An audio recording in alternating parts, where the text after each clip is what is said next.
Yəni də səsim var. Çıxarda biləcəyin ən qeyri-adi səs nədir Məhəmməd? Ən qeyri-adi səs bala pişikdir. Anadan süd əməndə belə bir səs çıxardı.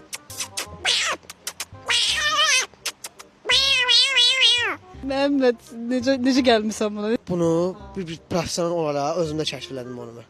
Motosikletim olub, motosiklet sürmüşəm. Bir şəfə qəza elədim, travmamı aldım. Travmalardan sonra pişik səsi düşməndə qüvvələşməyə başladı, gücləşməyə başladı. Nə pişik səsi, yəni məndə var. Bir dənə də səsim var.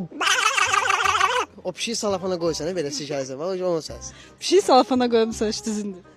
Yo, sən nəfəs gəlsin, amma yəni qoyanda o... Heyvan sevərlər gələcək üstümüzə.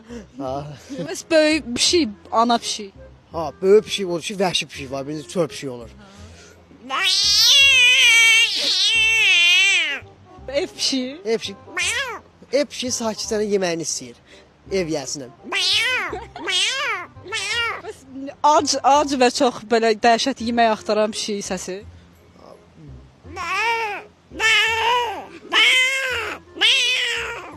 Heç olmasa minimum Məhəmməd kimi miyaldıyın heç nə deyəmirsiniz sizə də.